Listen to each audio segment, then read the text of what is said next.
అదే RTV app వార్తల్ని క్షణాల్లో చదివే అవకాశం ఉంటుంది. ఒక న్యూస్ పేపర్, ఒక టెలివిజన్ ఛానల్ మీ చేతుల్లో ఎప్పుడూ ఉంటాయి. ప్రస్తుతం మనం రాజన్న సిరిసిల్ల జిల్లా బోయినపల్లి మండలం వరదవెల్లి గ్రామంలో ఉన్నాము. ఈ రోజు అయితే దత్త జయంతిని పురస్కరించుకొని అయితే ఇక్కడికైతే మంత్రివర్యులు అంతేకాకుండా ప్రభుత్వ వైపు శ్రీనివాస్తో పాటు ఇక్కడ శాసన సభ్యులు మేడిపల్లి సత్యం అయితే రావడం జరిగింది. ప్రస్తుతం అయితే వీరైతే దత్త జయంతిని పురస్కరించుకొని అయితే ఇప్పుడైతే పూజా కార్యక్రమం అయితే నిర్వహించడం జరిగింది. ప్రస్తుతం అయితే మనతో పాటు అయితే శాసన సభ్యులు ఉన్నారు. చొప్పదండి కాన్స్టిట్యున్సీకి సంబంధించి అయితే ఒకసారి అయితే వారితో మాట్లాడదాం.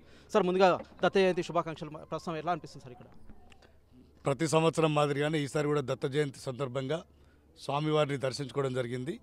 స్వామివారి ఆశీస్సులు ఈ బోయినపల్లి మండలంతో పాటు చొప్పదండి నియోజకవర్గం మీద కూడా ఎప్పుడు ఉండాలని చెప్పి, అందరూ సుఖ సంతోషాలతో ఉండాలని చెప్పి అత్యంత పవిత్రమైన ఈ దత్త జయంతిని పురస్కరించుకొని దర్శించుకోవడం జరిగింది.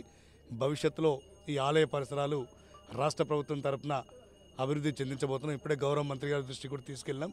ఇక్కడ ఒకటి పర్మనెంట్గా బ్రిడ్జి కట్టిద్దామని, ఇంకా ఏమేం ఇక్కడ డెవలప్మెంట్ యాక్టివిటీస్ ఉన్నాయో రాష్ట్ర ప్రభుత్వం తరఫున ఏమేం చేయగలుగుతామో వాటన్నింటిని కూడా చేస్తాం. ఈసారి చూసినట్టుంటే భక్తులు పెద్ద సంఖ్యలో, అంటే ఎవరు ఊహించలేనంత వేల సంఖ్యలో భక్తులు హాజరైనారు. గతంలో ఎన్నడూ లేని విధంగా ఈసారి ఎక్కువ హాజరైంది. మేము కూడా ఊహించలేకపోయినాం.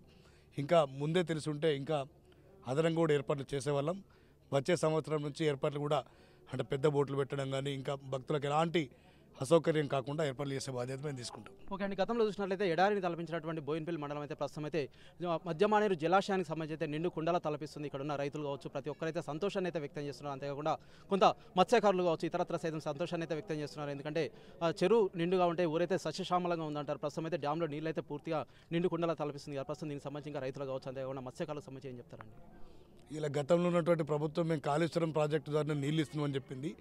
ఇలా కాళేశ్వరం ప్రాజెక్టు పూర్తిగా నిరుపయోగంగా ఉంది. ఒక్క చుక్క నీరు లేదు. అయినా కూడా ప్రతి డ్యామ్ కానీ ప్రతి ప్రాజెక్టు కానీ నీళ్ళతోటి కలకల్లాడుతుంది. ఇన్ని రోజులు గత ప్రభుత్వం మభ్యపెట్టింది. ఇలా కాళేశ్వరం ప్రాజెక్టు సంబంధం లేకుండానే ఇలా ఎన్నో లక్షల మెట్రిక్ టన్నులు మనం ఇక్కడ ఇలా భారతదేశంలోనే అత్యధికంగా వరి ధాన్యాన్ని పండించడం ఇక్కడ ఇలా ప్రాజెక్టులు కూడా నిండుకుండలా తలపిస్తున్నాయి. ఓకే, ప్రస్తుతం ఇక్కడ ఉన్నవారు సైతం ప్రతి ఒక్కరైతే కొనియాడుతున్నారు. మేడిపల్లి సత్యం వచ్చిన తర్వాత అయితే మాకైతే నీరు వచ్చింది అని చెప్పేసి అయితే ప్రతి ఒక్కరైతే కొనియాడుతున్న పరిస్థితి అయితే మనమైతే ఇక్కడ ఉన్న చుట్టుపక్కల గ్రామాల్లో అయితే చూస్తున్నాం. అంతేకాకుండా ఇక్కడ ఉన్న మత్స్యకారులకు సంబంధించి అయితే కొంతవరకు అయితే ఇక్కడ ఫిష్కి సంబంధించి కావచ్చు, ఇతరత్ర హబ్ అయితే ఏర్పాటు చేస్తామని చెప్పేసి చెప్పారు కదా, దానికి సంబంధించి ఏమైనా చర్యలు తీసుకుంటున్నారు సార్? ఇక్కడ ఒకటి ఫిష్ సంబంధించి ఇండస్ట్రీ రావడానికి కూడా ఇటీవలనే కలెక్టర్ గారితో మాట్లాడాను. అతి తొందరలో ఆ ప్రాసెస్ కూడా స్టార్ట్ కాబోతుంది.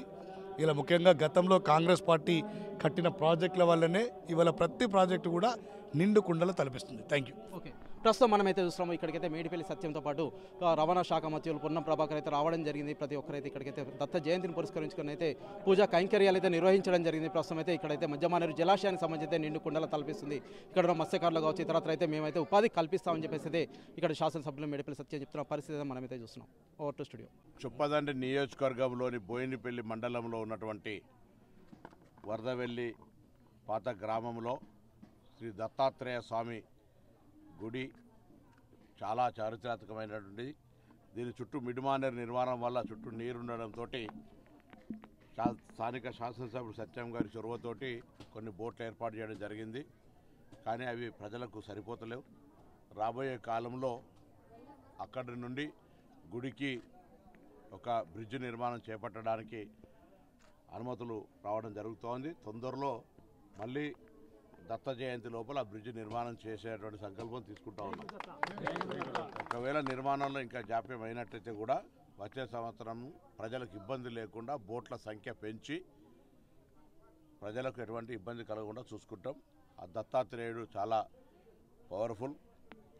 మనకు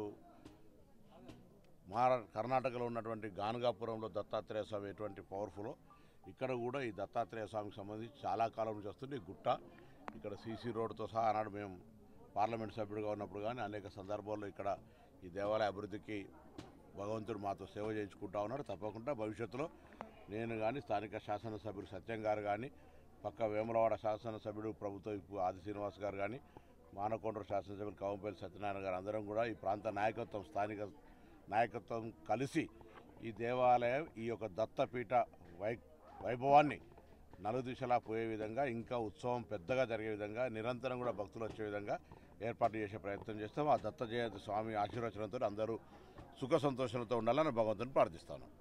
పర్యాటక క్షేత్రంగా ఇప్పుడు ఎండోమెంట్ పర్యాటక కేంద్రం అంటే నీళ్ళు ఉన్నప్పుడు తప్పకుండా బోటింగ్ అనేది నిరంతరంగా నడిచేటట్టుగా ముందు ఈసారి ఇప్పుడే మేము ముగ్గురం కూడా ఆది శ్రీనివాస్ గారు సత్యం గారు మేము మాట్లాడుకుంది ఏంటంటే ఈసారి కాలం వచ్చినప్పుడు ఇదంతా నీళ్లు లేకుండా ఉన్నప్పుడు కొంత స్తంభాలు చెట్లు గిట్లు తీసేసి బోటు నడవడానికి వీలుండేటువంటి ఒక అట్మాస్ఫియర్ను అంటే కొంత క్లీనింగ్ అని చేస్తాం. నెక్స్ట్ సీజన్లో తప్పకుండా దానికి ఆపరేట్ చేస్తాం. మరిన్ని వీడియోస్ కోసం ఛానల్ ని సబ్స్క్రైబ్ చేయండి, లేటెస్ట్ అప్డేట్స్ కోసం వాట్సాప్ ఛానల్ ని ఫాలో చేయండి అండ్ లింక్ డిస్క్రిప్షన్ లో ఉంది.